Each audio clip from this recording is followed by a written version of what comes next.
raha miala eto Antananarivo ka miazo ny lalam-pirenena fahafito dia tahaka izao no zavatra hita tsy miala lavitra na Ambohimandroso. Ny fantatra dia sahirana ny mpamokatra ronono mitady mpividy ny vokatra azo avy amin'ny fiompiny. Raha ny resadresaka ny fanaovana tamin'izy ireo dia misy fiantraikany mivantana amin'ny fiarina ataon'izy ireo, ny fomba fitantanana tsy mety eto amin'ny firenena, indrindra fa tao anatin'ny ameana ara-pahasalamana izao. Amin'izao izy aloha mandeha fa misokatra lalana dia mandehandeha, azo lasaina hoe mandeha ihany. Mandeha fa dimanjato sy roa rehefa le taloloha teo satria tsy misokatra lalana dia tsy dia misy ny tômôbila vidin'ny entana. Mbola miaraka mividy tavoahangy dia eo amin'ny 4,000 eo. Ie, ma misy fidiram-bola kely 1,200 litra, miakatra kely fotsiny. Miakatra kely ohatriny zany, ohatra hoe miakatra 200. Tiatoko kely foana izany tao lolo kely teo. Tsy dia misy tômôbila mijanona talolo kely fa tamin'ity herinandro ity zany voatra mbaneha tsaratsara ny tsena. Raha vao miresaka faritra Vakinankaratra, ankoatra ny fahafantarana azy amin'ny sehatra famokarana ronono, dia isan'ny ahafantarana ity faritra ity ihany koa ny famokarana ovy. Toy izao ny fahorian'ireo mpamboly any an-toerana 10 na 20 kilometatra mialana Antsirabe renivohitra no iainan'izy ireo ny fitaomana ovy amin'ny kitapo tahaka izao eny ambonin'ny bisikilety. Tsy nisalasala izy ireo, nitaraina ny marary noho ny fatiantoka miompampana ateraky ny fihibohana. Ny fitondrana nefa tsy manana vahaolana matotra mba anampiana azy ireo ao anatin'izao fahasahiranana izao. Resaka tsena amin'izao malaindaina azy ny mora ny vokatra efa-jato.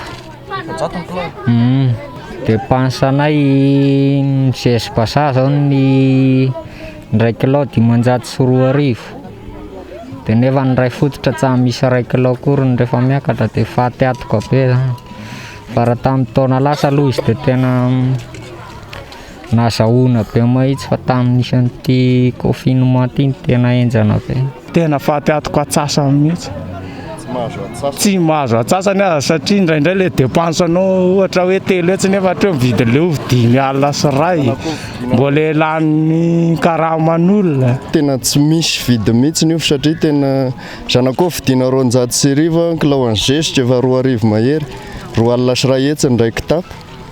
Dia tena tsy misy mihitsy fa tena zara tsy mahazo avisasaka, tsy miverina avisasaka raha ny vidin'ovy. Amin'ny dépense amin'ny resaka confinement ity satria tsy mivoaka ny entana dia tena tsy maintsy ataon'ny olona izay hinanan-kanina.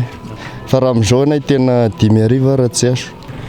Ary le resaka fanampiana ohatra hoe tosika ara-sosialy na dia le tosika ara-sosialy koa mbola tsy nisy mihitsy taty aminay izao, mbola tsy nisy. Tena mbola tsy nisy mihitsy. Tsy ny mpamboly sy ny mpiantoka ovy ihany no misedra olana, fa eo ihany koa ny mpisehatra amin'ny karaoty. Vokatra ny karaoty saingy miaina ao anatiny sitrany ahay. Le resaka tsenana karaoty aloha amin'izao tena mora, nefa tokony tena ho lafo izy amin'izao, tokony tena hiakatra izy, ny dépense miakatra isan-taona. Le vidiny nefa tsy any amin'ny tokony ho vidiny. Mahatonga le fitotongana ny vidy karaoty izao dia lalana tsy misokatra, ny retina misy. Fa tiatoko aloha izao tena any amin'ny sasany ihany, tsy misy tombom-barotra mba ho anao mahitsy. Raha ny tena tokony ho izy raha fahavokarany karaoty no jerevana dia tokony ho lafolafo le karaoty nefa misy an'ity aretina ity dia tsy sahan'ny olona lafo le izy fa lasa mora sady tsy mandeha. Ohatrina ny etoanareo taloha dia amin'izao ohatrina zany etoanareo anazy. Taloha zany izao toy le deuxième anay toy hoentinay toy izao. Taloha reny zany izao 100.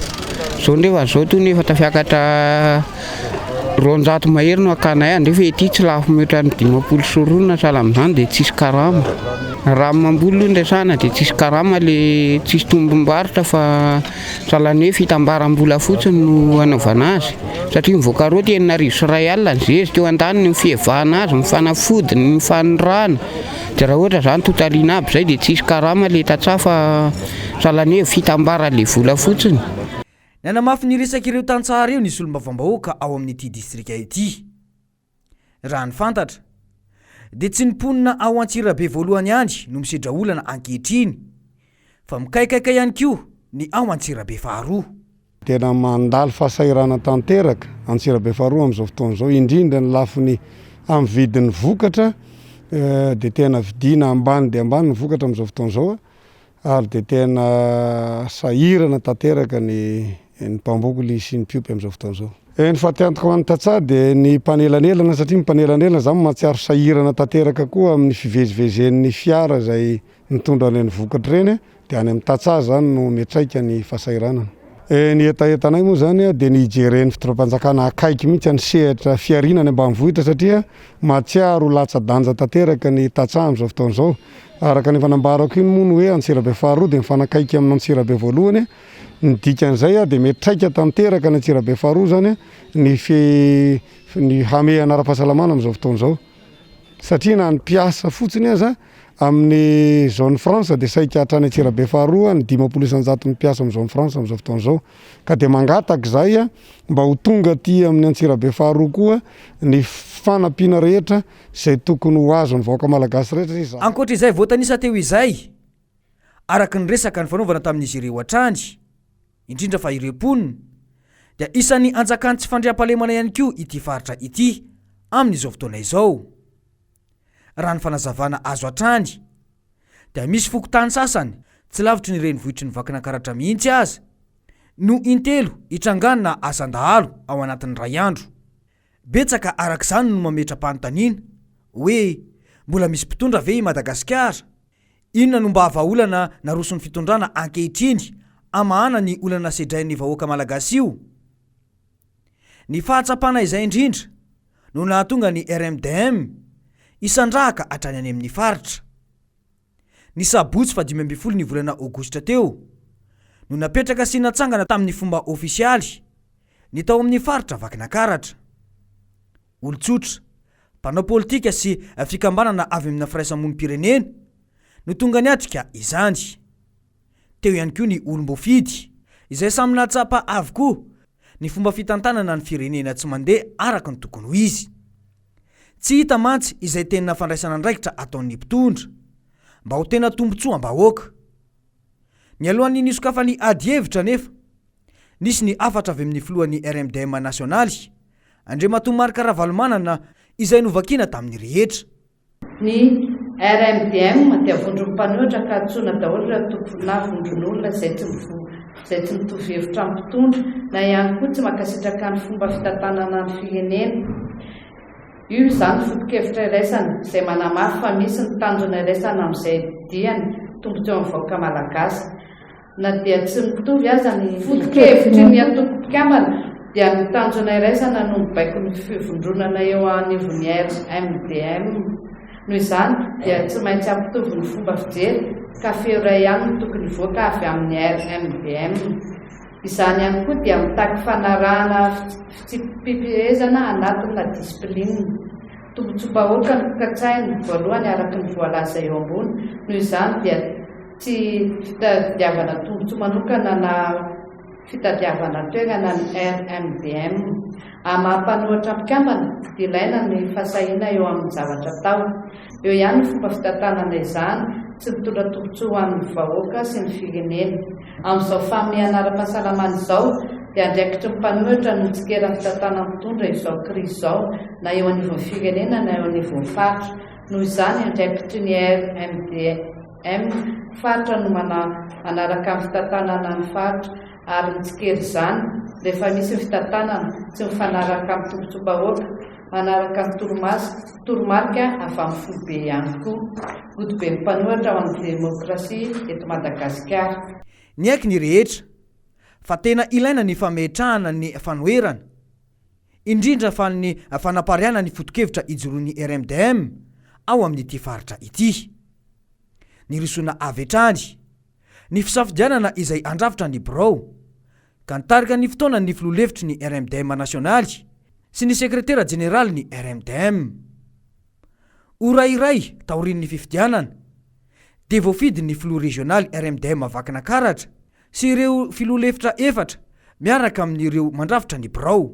Ambaranay amin'ny fomba ofisialy fa Andriamatoa Jean-Michel François no lany maro anisa ho président ary misy vice président manaraka azy ireo no andray an-tanana ny asa fanoherana eto amin'ity faritra Vakinankaratra ity koa mitsodrano azy ireo hahaleo alasa ary havita ny adidy sy ny andraikitra zay napetraka taminy koa amin'ny anaran'ilay filohany Rodoben'ny mpanohatra sy ny mambra rehetra no itsofanay rano an'izy ireo hahavita tanteraka ny adidy sy ny andraikiny izay atao eto amin'ity faritra Vakinankaratra ity. Iray ihany ny RMDM manerana n'izao tontolo izao na ny eto Antsirabe na ny any La Réunion na ny any ivelany dia ny foibe dia ray ihany ao Antananarivo zay tarihiny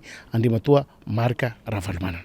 Targetra ho an'ny RMDM Vakinankaratra ny fampandrosoana ny faritra amin'ny alalan'ny fanoherana. Nambaran'izy ireo mantsy fa hita tsy tsapany ny tsy fahombiazan'ny mpitondra amin'ny fitantanana koa ilana ny fanitsiana izany. Ny soan'ny malagasy rehetra, ny soan'ny satokantrano zany hoe fijoroana amin'ny fiarovana amin'ny mangarahara, fijoroana amin'ny fampanjakana ny fahamarinana, fakahalana ny faharatsiana rehetra, fa ny soan'ny mpiarabelona, soan'ny firenena ho an'ny taranaka izay no ijoroan'ny Rodoben'ny mpanohitra afahana mitondra ny firenena amin'ny laoniny amin'ny rariny sy ny hitsiny. Marobe zay ny teto hitanareo tsara zao olo-pirenena teto zao ireo de mirepresente zany atoko maromaro société civile maromaro ao koa misy olo fiangonana mpitondra fiangonana maromaro midisy zany fa aoriany zao dia ho tafapetraka ny eto anivon'ny faritra Vakinankaratra ao anatin'ireo district 7 de ezaka zay ny ametraka an'izay satria mangetaentan'izany atao hoe fametrahana sy fiarovana ny fiadanana ho an'ny mpiarabelo zay ny mpiaraben'la rehetra manoloana an'izao fangiry firina manoloana an'izao fahasarotam-piainana zao. Tsy andrela ireo ekipa ireto araka ny fanazavana fa iroso avy hatrany amin'ny fananganana ny RMDM any amin'ny commune miisa 7 ao amin'ity distrika ny Vakinankaratra ity. Ho an'ireo mpikambana dia no mafisin'izy ireo fa zava-dehibe ny firaisan-kina sy ny fanambarana ny hery iray ho tahaka izao mba ho fanarenana ny firenena. Indrindra fa ny fijoroany ny filoha nasionaly ny RMDM Andriamatoa Marc Ravalomanana ka nampiray ny antoko sy ny fikambanana maro avy amin'ny ankolafo kely rehetra amin'ny alalan'ny ity vovonana ity mba ho fampandrosoana sy fanarenana any Madagasikara ary ny fitsonjovana ny vahoaka malagasy. Rosony dia ho an'ny RMDM Vakinankaratra.